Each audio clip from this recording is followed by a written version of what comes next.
Tell me the difference between proximate cause and cause in fact. Thank you for that question. You're welcome. So my understanding of proximate cause is something that's or directly caused by something is cause in fact, and if it's inadvertent, I believe it would be proximate cause. But as I said, in my 30 years of practicing criminal law, that type of causation is not the type that we usually address. It's usually whether something's intentional, and that's most relevant to our criminal practice. I don't understand what you just said. I'm saying when you talk about... Try it again. Okay. Welcome back to Capital Insights. Today we're diving into a fascinating Senate Judiciary hearing moment featuring the ever-quotable Senator John Kennedy. But before we jump in, if you love staying updated on politics, make sure to hit that subscribe button and turn on notifications so you never miss an upload. All right, let me ask you this. You'll probably see this in district court. Is partisan gerrymandering legal?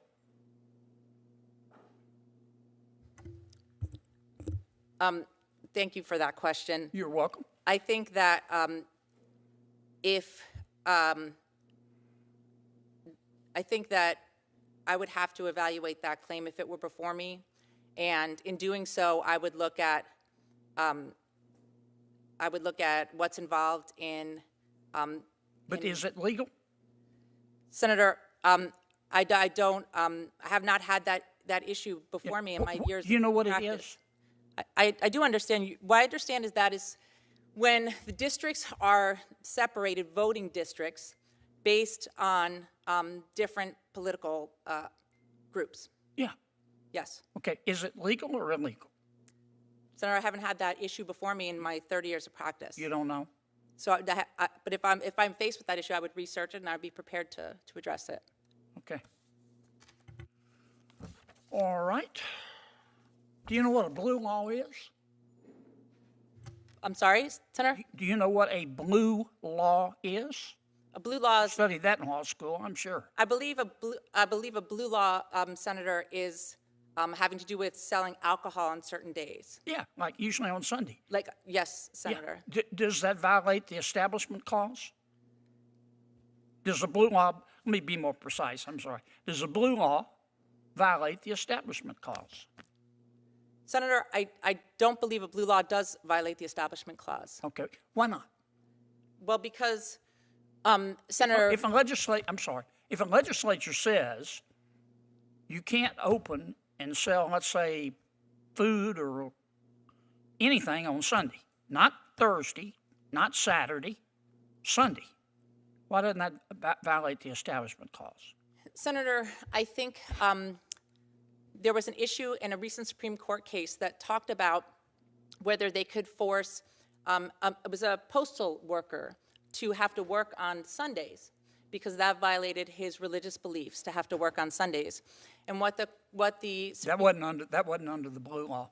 Oh no, I was just, yes, I understand that. I understand that was an issue though related to the Establishment Clause, which I thought was what we were talking about. But I'm asking just a real precise question. I'm going to move on if you don't know. Okay. Tell me why, just succinctly, like you were back in law school. Okay. Why a blue law violates or doesn't violate the Establishment Clause? It seems obvious. Well, the issue is whether, in looking at the Establishment Clause, of whether the action of the state in saying that you can't be open on a Sunday would either interfere with the free exercise of the persons, or it would be the government establishing a religion.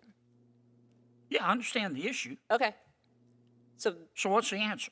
So the answer is that I believe that there's case law on the fact that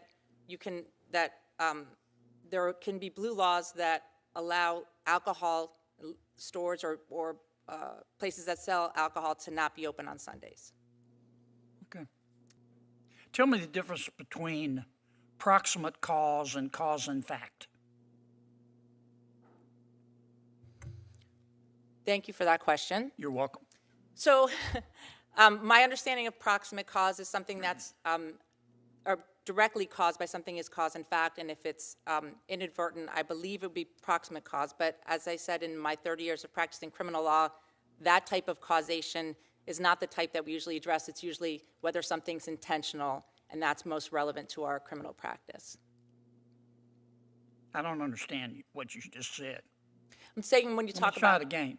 Okay. What's the difference between proximate cause and fact? My understanding of it, Senator, and because it has not come up in my 30 years of criminal practice, is that we look to whether something was directly caused or inadvertently caused, and that would be the idea of the difference between the two levels of causation. And I was only saying that in my criminal practice, when we look at whether something is caused, we look at the intent of a statute. Ouch, but classic Kennedy, right? So that's the breakdown. From heartwarming family moments to tough legal questions, this hearing had it all. What do you think? Was Senator Kennedy too tough, or do you think these questions were fair game? Let me know your thoughts in the comments below. And hey, if you found this breakdown interesting, don't forget to smash that like button and hit subscribe on Capital Insights for more videos like this. Thanks for watching, and I'll see you in the next one.